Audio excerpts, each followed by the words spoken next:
Hi, my name is John Laney, and I've been teaching emotional and relationship intelligence courses for the last 10 years. I've worked with thousands of people, and this is a short video to actually give you some emotional and relationship intelligence that you can put to use perhaps today in getting your ex back. You know, if you've lost your mate, if you have broken up, I know it can be a painful time. You know, we can do some kind of silly things, like we can blame ourselves and we can come across as desperate and needy. We can obsess on our mates, and sometimes we even attack and blame our exes, somehow thinking that that might help get them back. So if you've been doing any of those things, hopefully you can stop, but the reason that you're doing them is because you care so much. And that's a good thing. There's a silver lining to breakups that I've found with so many people. You can begin to, you look at your relationship, what did you do wrong, what could you do better, how could it be different? And so people can tend to learn a lot from a breakup, and hopefully you find yourself right now maybe reflecting on things and learning some things and maybe resolving to do some things differently. But now let's look at some actual emotional and relationship intelligence that you can put to use in getting your ex back. Now, there are three reasons, main categories of why relationships break up. You wronged your mate. You cheated on them, you were too controlling, whatever. They wronged you.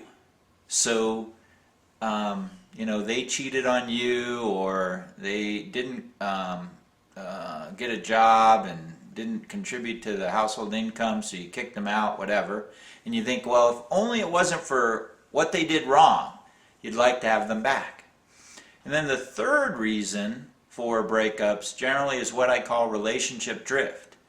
And relationship drift is, they're just not that into you anymore.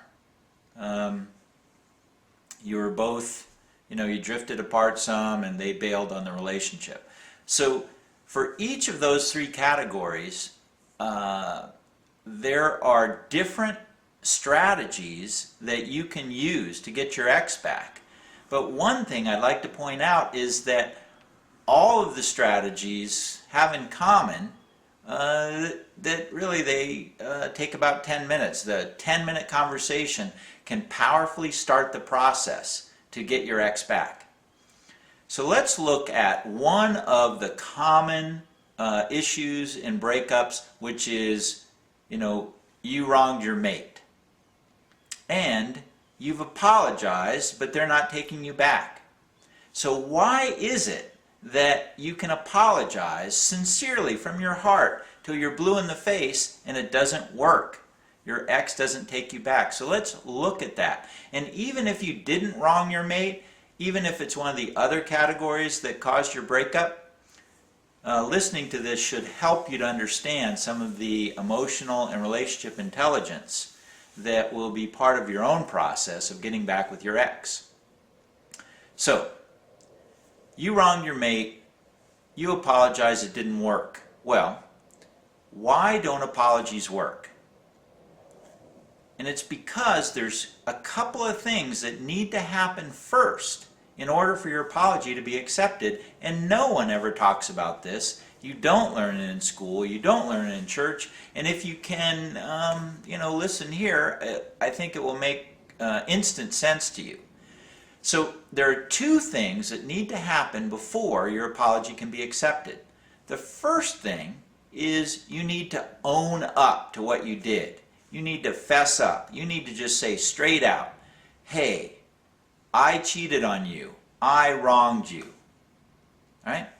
Something as simple as that. Let your ex know that you understand that what you did was wrong and that it hurt them.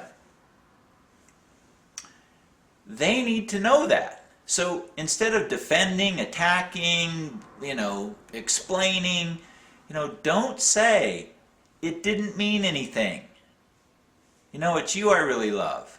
Put yourself in your ex's shoes. To them, it meant a ton. It broke their heart. So to hear you say it didn't mean anything, they're like, they don't get it. He doesn't get it. So the first step is to own up and fess up straight out to what you did without attacking or defending. The second step before your apology can be accepted is to deal with a major emotional issue that you've got to confront in getting your ex back. And that is that your ex's heart is now filled with feelings of broken trust and betrayal. They're hurt, they're sad, they're angry. That's what their heart is filled with. So before they make room in their heart for love and intimacy and wanting you back, you've got to deal with the negative feelings that they have about you and what you did.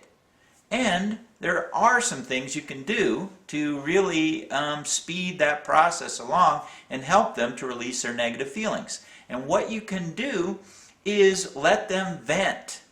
Let them get those negative feelings off their chest. By doing that, by letting them vent all over you, then they start to release those feelings and their heart starts to settle and they start to have room for love and intimacy. Now, how you let them vent is, there's different strategies, but basically you say something like, "Hey, I know what I did hurt you. Would you tell me how my cheating made you feel?" And then you shut up and listen. Again, you make them feel heard and understood. You don't explain, defend, attack, all that stuff. The more that they can share with you, the more that they can tell you how they feel about what you did, the better it is for your chances of getting back together with your ex. Because as they vent all those feelings, they're releasing them from their heart. And that makes room for love and intimacy. So there's a lot more to this, but I just wanted to talk about a very simple thing that most all of us confront at some point in our relationships with just about anyone. We apologize for something and it doesn't work. Well, in order for some apologies to work, for a deep apology to be effective, you need to really take care of a couple other things first. And that will give you a much better chance of having your apology be accepted. So again, the book, How to Get Your Love Back Now, goes into each strategy for each reason relationships break up in detail. So please continue reading on, continue to learn, but using emotional and relationship intelligence, you can oftentimes in a 7 to 10 minute conversation make room in your ex's heart for love and intimacy and for them wanting you back. Thank you.